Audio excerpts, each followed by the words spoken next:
Hello, writers. Come write with me. My name is Michaela Greenwood. I create worlds for mind adventures.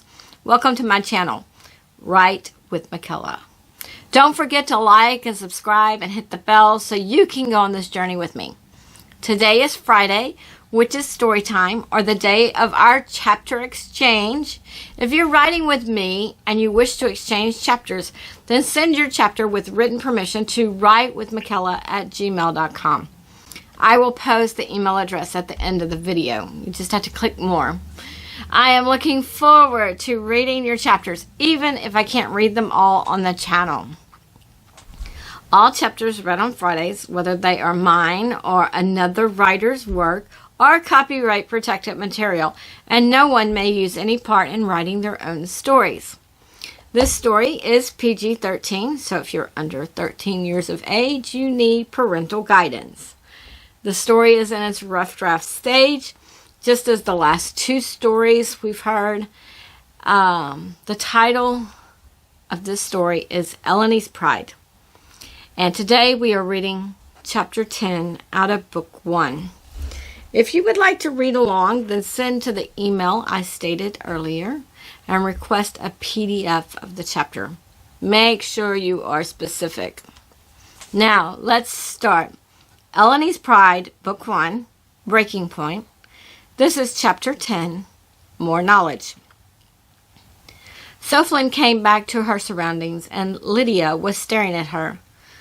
"Let's make it down this incline, and then we can talk," she stated.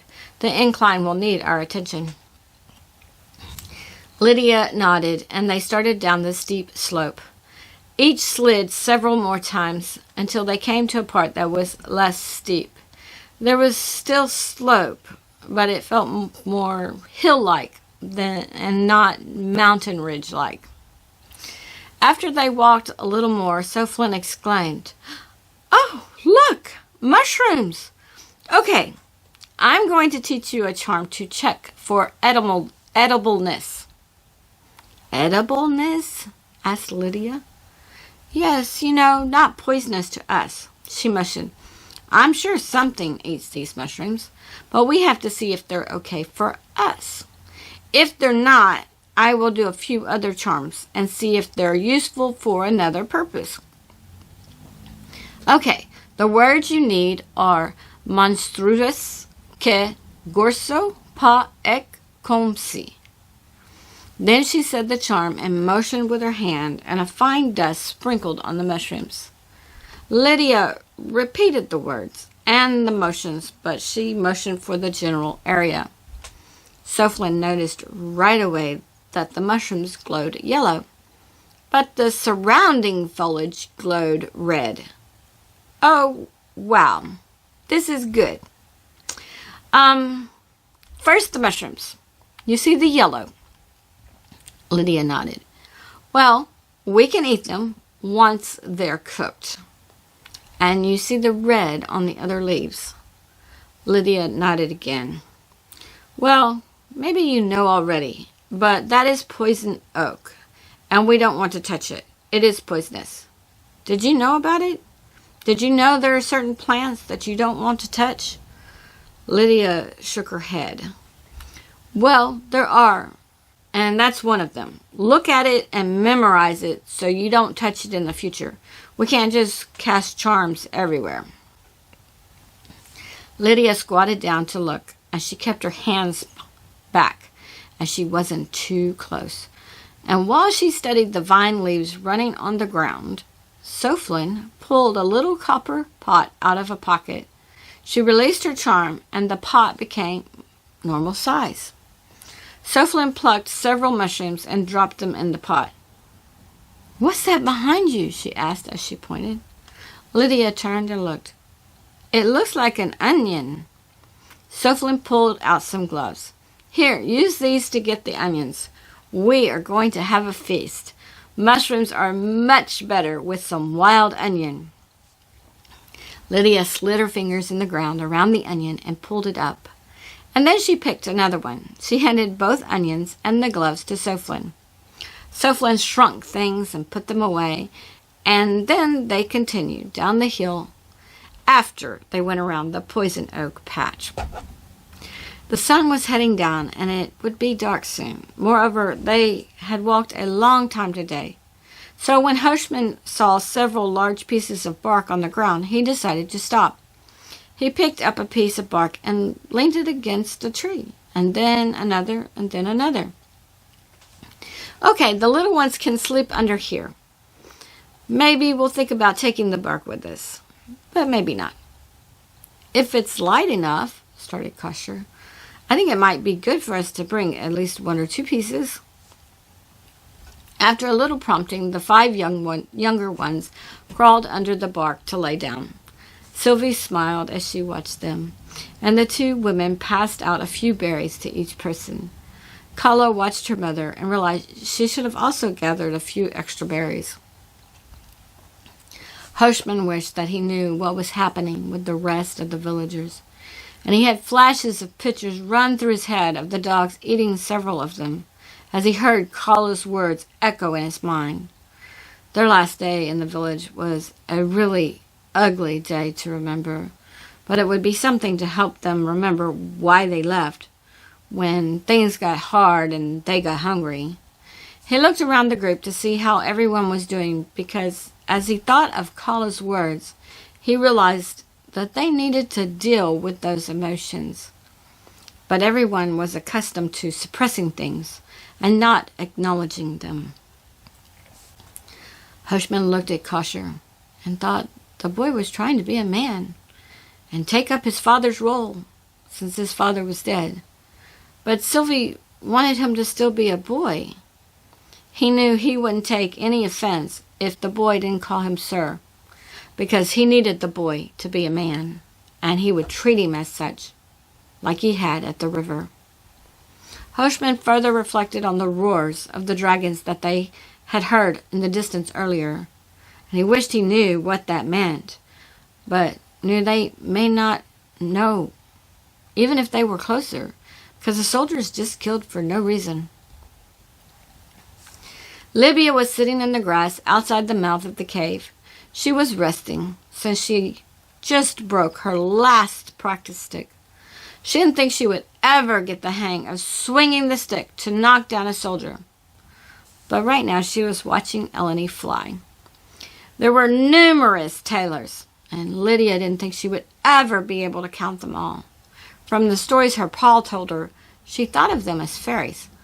But Baldian thought to her several times that it was more polite to think of them how they called themselves. So Libya was trying. Right now, the tailors were working with Elloni. At first, hundreds of them would change their shape and attach to her scales. Then they did an invisibility charm, and Elloni would go invisible. Then they had fewer tailors on Elloni, until at present they told Libya that there were 105 of them on Elloni. Libya could still make out where Elloni was, and she told the tailors that she saw a big bubble in the air, and the bubble was the shape of Elloni. The tailors didn't worry, and had assured her that others would not be able to see Elloni. Excuse me. Then Libya received, "What's going on? Why is there so much action going on around here?" Libya looked around herself to see where the voice or thoughts were coming from. She had learned in the past few days to look for the small tailors, so she noticed a small mouse standing on its hind legs. Libya put her hand on the ground and thought, "Are you talking to me?" The little mouse scampered over to Libya's hand and crawled in it. "Yes, and you're talking back. Finally, a big mouse that talks to me." "I'm not exactly a mouse," thought Libya. "Yeah, I know you're missing fur, but who am I to hold that against you? Now, back to my question. Why is there so much action here? This used to be a quiet corner." Libya chuckled to herself. Then she thought, "Well, King Daemantade wants to kill the Linkers, and I'm one of them. In fact, he burned down my whole village looking for me." Then she paused and thought, "Wait, how do I know that? I do know that, but it's not a fear. It's just knowledge.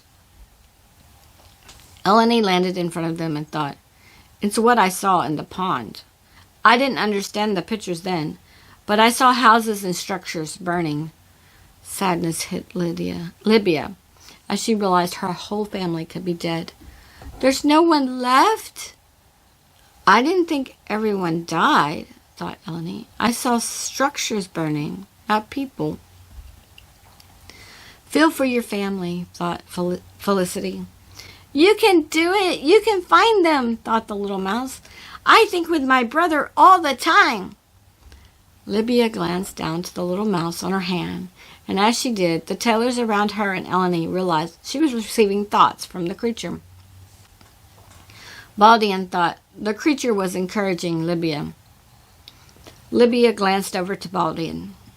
To her, it seemed like her link with Baldian was stronger than with Elloni.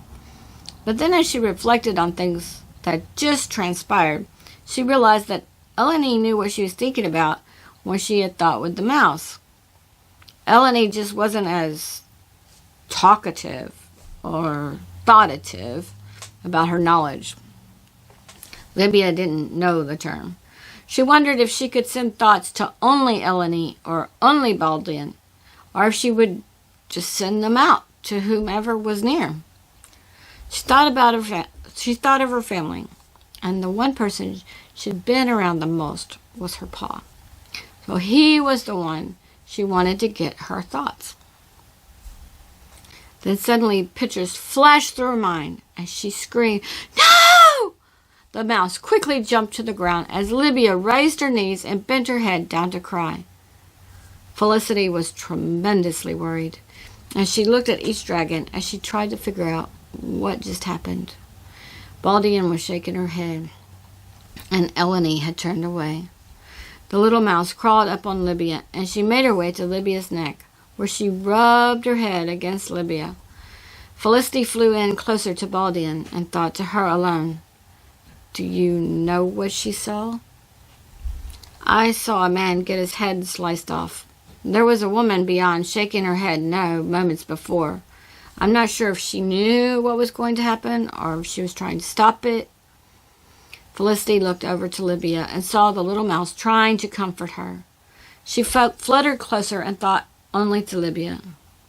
In this world, there is no way to right many of the wrongs against us, because nothing you do will ever bring your loved one back to life, and vengeance is not logically sound. We have all suffered loss. You suffered loss before anyone died, because you had to hide and didn't get to live. Let us help make you strong, so you can fight this. Libya raised her head off her knees, and she stroked the little mouse with a finger. "It was horrible. What I saw was horrible. And I wasn't there for my pa. He died because of me." "Oh no," thought Felicity to everyone around. "King Damantade fears losing power, so he is relentless in his killings. People are afraid of even speaking up. Your pa may have spoken up for you or your ma or anyone in your family or village, and he paid a price with his life. Your pa is innocent, and his death is not your fault. Just the same, his blood calls out to you to right this situation. How many more innocents must lose their life before the people just give up on living? The Linkers are their only hope to keep going during this long, oppressive period. But hope wears thin, and things need to change." Libya wiped her eyes and slightly nodded her head. "Knowledge within me says mourning a loss should never be cut short," thought Elloni. "It should not be left to linger either." Felicity nodded. "We will continue our practice while you cry, and if the little creature is not enough comfort, we can return, or we can call in Rofert, and he'll promise not to eat your new friend." Then Felicity and the rest of the tailors fluttered away. Baldian moved away, but she wasn't too far. She curled up on the grass, and she looked like she was asleep, but she was watching Libya. Libya was sad about her father. and she knew she couldn't change anything, but she wanted to know what happened. So she curled her head down to her knees, and she wrapped her arms around her legs and told her mind to go back to that day. She wanted to see what had happened before the soldier killed her pa. She was hoping to be able to do what the tailors had taught her to do. So far she hadn't been successful, but now she knew something she wanted to see. The sun was low in the sky, and there was a slight breeze blowing. The little mouse curled up in Libya's collar to sleep. The relaxed environment set the proper stage for Libya to see the scene. She saw the soldiers land their dragons just outside the village, and she could feel the villagers' heart almost stop. She could feel the pain in their chest. She saw the first 3 houses burn, and the men go in to get their families. She saw everything up to the soldier killing her pa. She now knew that her pa didn't want her ma to leave her ma with no home. She wondered if her ma was truly pregnant, as her pa said, or if that was just a hope. She had seen Lydia grab Lithia's dress and stop her from running to their pa, and she saw something else. There was a symbol that shone on Lydia's arm. It shone through her dress. So Libya watched to see if the soldiers noticed the symbol, and they did not. Libya wanted to talk to her sister about that symbol, but she didn't want to interrupt the vision. So she watched until Lydia left to find her, and until her ma left with Corton's ma and pa. Libya glanced up and around. The sun had sunk even lower, and the moon was rising. She wanted to find Lydia, so she let her knees lower to the ground with her feet crossed under her. She rested her hands on her knees with her palms up, like the tailors showed her to do. She closed her eyes and concentrated on the gentle breezes. She saw Lydia at the bush where Lydia found the strands of hair, and instantly she knew that they had a connection. Libya relaxed a lot more with that knowledge. Libya didn't know how long it took her to watch the vision, but she watched until Lydia met Soflin. There was something familiar about the woman that Lydia met, but Libya didn't know what it was. Then Lydia seemed to disappear off her senses. Libya opened her eyes and looked around. The tailors had already gone inside the cave and were settling down.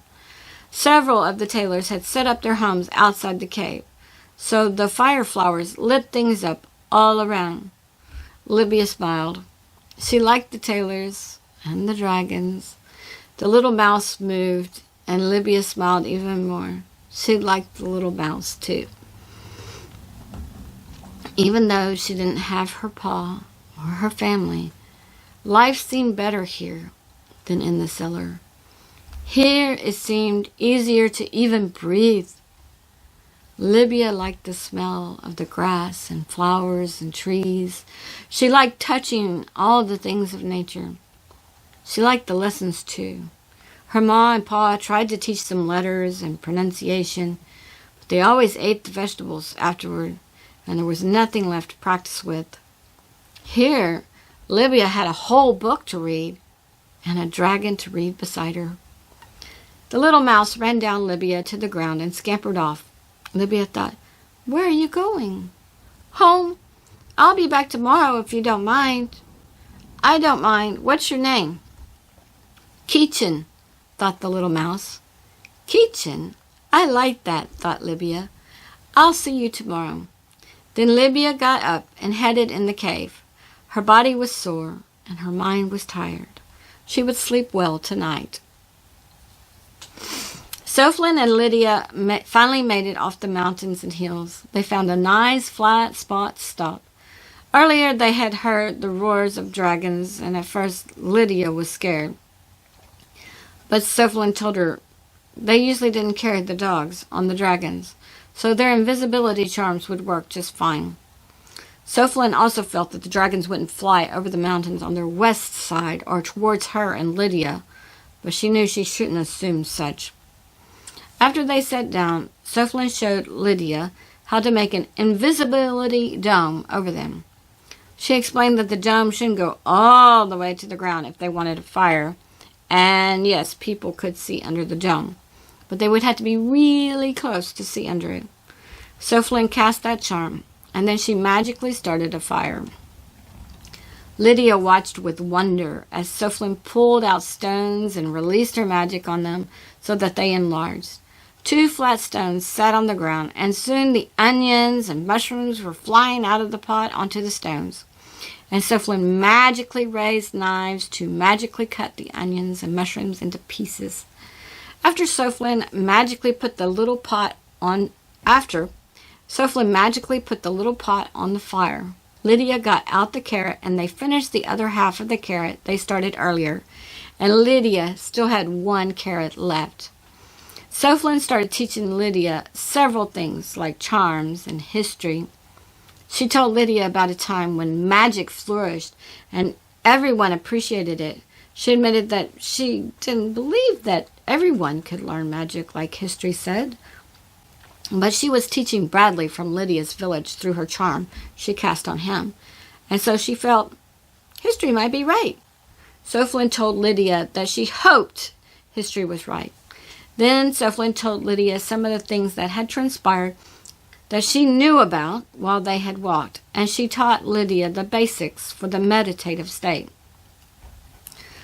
Lydia told her about her initial dream, where she knew Libya had left, and then how she had seen pictures of Libya with some really small people. Soflin asked if she knew if Libya was already with the small people. When she asked, she reminded Lydia that she had told her that Libya would know about her symbol tonight, and asked if that had come to pass. Lydia pushed her eyebrows together. I don't know how I know some things, but Libya has seen my symbol. I'm not sure she saw it in her vision, or what word did you say? Meditative? Yes, that's the word. Meditative state when it happened. But she knows, and the small people taught her about meditation, put in Soflin. Meditation. So I guess that means she is with them. Is my knowing things about my sister the same as your charm on Bradley, or the linking I'm supposed to have with my dragon? Soflin thought a little while. Then she said, I'm not sure it is like either. In history, twins always had a special connection. Actually, the whole family had a connection, but the twins' connection was stronger. So I think you have a connection, but not necessarily a link. Then suddenly Soflin said, You're linked with your dragon. You should be able to think with him or her. How do I do that? Well, it's easiest when you know the name. But you should be able to do it. Why don't you remember the path you saw before and think in that direction? Lydia closed her eyes and went through the meditative steps in her mind. Then she thought through all the pictures she had seen before. She instinctively touched her arm and slightly rubbed it before she thought, Hello, I'm Lydia. Do you have a name? Are you a dragon? I have a name. I'm Fracas. I hide right now. I hear scary noises. Are you a dragon? Repeated Lydia. I dragon. I part of pride. I have linker. Me no pride or linker. Me scared. A friend and I are traveling towards you. We will bring you to my sister after that, because my sister is also a linker. I'm told that we are linked together, so we can send thoughts to each other. That good. Did you hear scary noise? Yes, those were enemy dragons, and I'm scared of them too. Well, I'm going to eat and sleep. My friend and I will try to find you. Okay, I stay safe. I hide well. Lydia opened her eyes and looked at Soflin. My dragon's name is Fracas. He sounds like a tiny baby. Soflin laughed. They do sound that way for a few days, but once information starts opening up to them, they grow fast. Well, he heard the dragons roaring earlier. Roaring. Is that the word you said? That's such a funny word. Yes, I said roaring, laughed Soflin, and then she roared at Lydia. Lydia fell back a little as she giggled. Then she sat back up. The little baby dragon is very scared. Well, as we talked about history, I remembered there was a charm called an air slide. Once we get to the open plains, we will try it out. I'll have to read through some of my books tonight and find the charm first, of course. But if it works, we can speed across the ground. Oh, I hope it does, stated Lydia. Will you show me your books? Well, tonight I need to find the charm, so you can look through any other book. Once we find your dragon, then we can teach you to read the books. Oh, that would be wonderful. When we were down in the cellar, Ma told us stories her ma read to her, but we could only work on reading in the cellar, and we only chanced it during rainstorms. So sometimes I would forget things by the time we went down to learn again. Soflin smiled gently at Lydia, and her own memories poured through her. She remembered having visions telling her to live outside the village and away from people and let them forget that she existed. But at first she felt that the vision was too negative and she needed more positive thoughts. However, the vision returned and returned until finally she listened. She knew the villagers had lost a lot, and sometimes it seemed easier to turn a blind eye.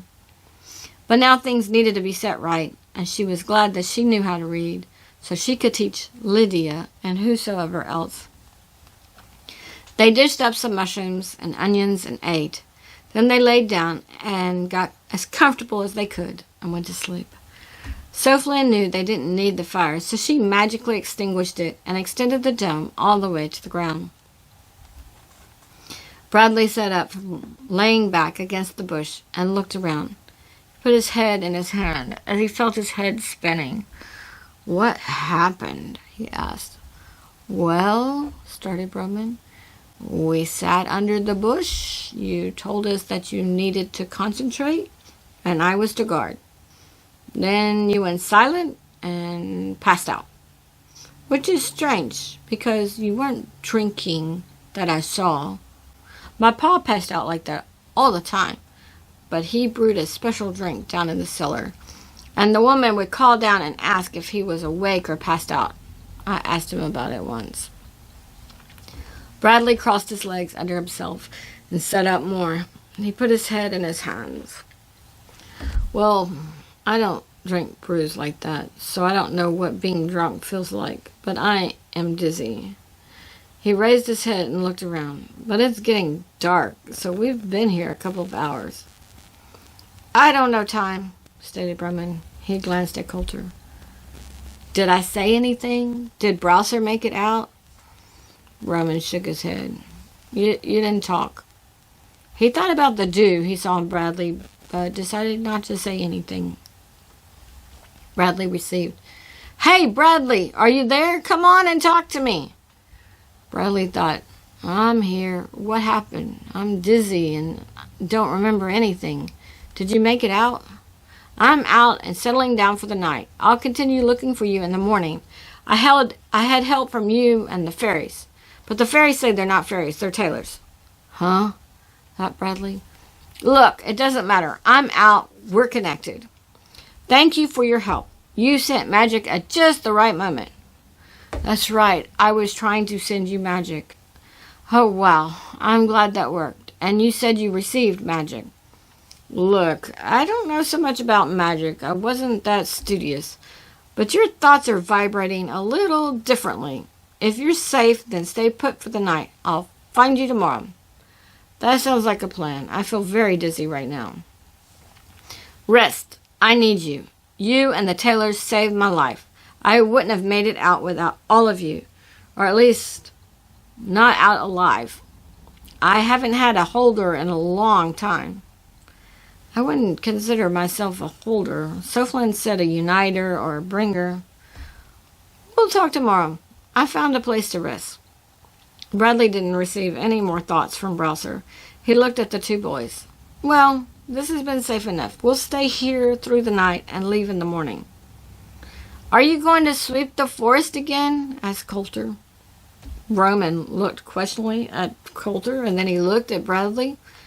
Bradley was a strange boy. Not that he knew any normal boys, or any boys for that matter, but Bradley was nothing like his pa. I might, if we start leaving too many tracks, stated Bradley. Then Roman realized tracks would lead the soldiers to them, or away from them, like when he tried to avoid the Boers, so he would go a different direction from their tracks. Maybe we sleep under different bush, thought in Hagar. My other hand needs under the bush. Bradley laughed. We're not changing bushes, but you can turn around and put your tail under here if you like. The two linkers laid down and went to sleep fairly quickly. Bradley reached up and stroked Hagar's face. You didn't turn around.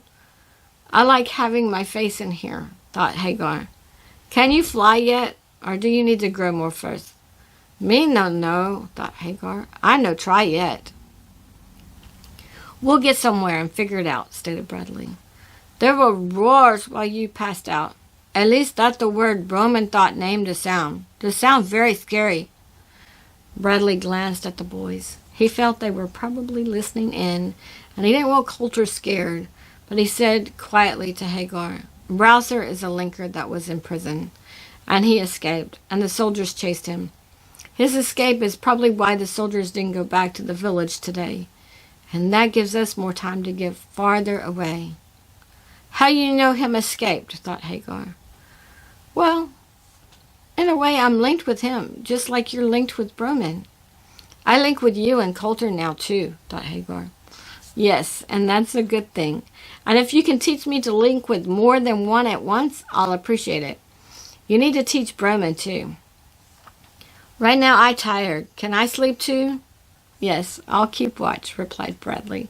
Hagar laid down his head and curled his tail around himself. He was soon asleep. Bradley sat and listened to the crickets and frogs. He was glad that Coulter was able to sleep. It seemed the boy was calming down some and not jumping at every noise. As the night got still and quiet, Bradley thought of how grateful he was to his pa, who taught him all he knew. Then he thought to his pa, Pa, are you awake? Yes, and I've been wanting to talk to you, or think with you. This is strange, because we're not really talking, are we? No, I guess not. I'm sitting up on watch and hoped you might be too, and we could keep each other awake. I hadn't really thought about keeping watch, but I guess since you brought it up, that's what I'm doing. Listen, or think, whatever. We discuss things among ourselves, and we want you to give us the words to the charm. We want to see if we can use it too among ourselves. Okay. The first three words are Mercer, Silvic, Spiritus. So say those to yourself until you remember them. That sounds like the words to an old prayer. Mercer, Silvic, Spiritus, Os, Infeltide, Decido, Padat, Olis, Kopani, Ik, Ta, Trazir, Ik, Gersu. Are those all the words? Not exactly. You were fine up to Decido Padoth, but after doth is Trazir Trof Din, name. And that's where you insert a name. Then there's four more words, unless you want a two-way connection. Then there are two words for that. Let me know when you're ready. Hushman thought through the words several more times and thought if he knew the translations, it might help. He briefly wondered if the prayer he knew from so long ago was also a charm. And if so, what did it do? Finally, he asked for the last four words and the words for two-way, and he practiced them. After he received all the words and remembered them, Bradley left him to his own thoughts. Then Hushman felt he wanted to write the words down. It had been so long since he had written anything. So shortly after King Damontague came into full power, he had his soldiers burn all books and scrolls, and writing was illegal, except for a the few prophets he had in his service. Hoshman hadn't put a lot of effort into reading before that, but he remembered that he felt lost. They had tried to teach Bradley by chopping vegetables into letters, but they had nothing for him to read. Hoshman looked around for a nearby thin stick. Maybe he could scratch the words in the dirt. But he couldn't really see well enough to write in the dirt. So then Hoshman looked over to Kosher to see if the boy was awake, and it seemed like he was. So Hoshman did the next best thing, to writing the charm down. He spoke the charm and inserted Kosher's name. Kosher immediately looked at Hoshman. Hoshman put a finger to his lips, which Kosher could barely see in the moonlight in the woods. Then he thought to Kosher, like he had thought with Bradley. Bradley gave me the charm. Are you getting thoughts? Kosher nodded his head. Then just think back and we'll see if I get yours, thought Hoshman. Kosher pursed his lips and thought, okay, I'm not really sure what to think. That's fine. I got those thoughts. I wanted to give you the words. Do you want them now? I hope so, because I don't want to be the only person trying to remember them all by myself. But if you're too tired, I'll take them now. But we can think together in the morning and see if we remember the same thing, thought Kosher. I like that plan. I also wanted you to try to cast the charm on your sister next, or in the morning. My sister? Not my mother? Well, I haven't really thought through the whole chain, and I don't know how many each person could do. If there's a limit, then your mother will need to do Lithia, Thrasher, and Kempton. So if you think it would be better for your mom to cast another charm on Kala... No, I see your line of thinking, and that makes sense. Then Hoshman thought the words to Kosher, and they thought through the words together several times. After that, Hoshman convinced Kosher to go to sleep, and he would think to him in a few hours to take the next watch. Okay, writers, that is the end of chapter 10. Leave a comment below on if you have a connection to certain people, even or especially when you're not around them. I've read things about mothers knowing about their babies, and I've read other things like the smell of coffee or smoke when people felt certain people's thoughts were with them. And I'm sure we've all heard about someone thinking of someone, and then that someone calling them on the phone or texting them. There are several theories out there about how we are connected to each other. Some theories talk about metaphysical connections. Some theories talk about the quantum field. Some theories talk about our energy or our energetic field and how everything has an energy signature. This is just fun stuff. Now, it doesn't matter what you believe or what you think is true or possible. We're not, or at least I'm not, writing nonfiction. I am writing pure fiction. This is a mind adventure. That means your mind can read or listen to anything and everything I can imagine, and you can write anything and everything you can imagine. I encourage you to push the envelope. Idiom alert, idiom alert. Most of all, have fun. Think of Superman. There is no one we know that can fly by his or her own power. But someone wrote about it. Someone wrote it and took us all on an adventure. Think of the X-Men, specifically Wolverine with the claws. There's no one that has those claws come out like that. But it entertains us. Nothing about writing fiction says it has to be fact in our world. However, when our world has theories about such things, it is a lot of fun to play around with and to take the theories to the maximum level we can imagine or describe. Leave a comment below on what phenomenon you play around with in your stories. And it could be, photographic memory. It could be anything. It could be levitation. It could be vision seeing, prophetic visions, or whatever whatever you want to play with, you get to play with in this. So leave a comment on what phenomenon you play around with in your stories, or you've thought about playing around with your stories, but maybe you were a little bit too timid and now you can go with it. Join me Tuesday for some talk about jargon. I know I'm always defining terms and always giving us jargon, but we're just going to talk about jargon in general. Join me Friday for Chapter 11 of Elloni's Pride, Breaking Point, More Connections. And I finally finished Book 3 of Elloni's Pride, Gaining Freedom. So I will have material for you, my viewers, and now I have time to work on Miacha, Book 5. Woohoo! I'm so happy. So I have still the rest of Book 1 to read for you for Elloni's Pride. Then I have Book 2 and Book 3. So we've got material for this journey. Visit my website, bymichaela.com. Read some character bios. If you read some, then leave a comment on which ones you've read. I hope to start adding more bios to the website as well. We'll see. Now that NaNoWriMo has finished for me, and I know y'all are in March and I'm in December, but that's okay. now that I've finished NaNoWriMo, I might use that time slot that I carved away to write some bios.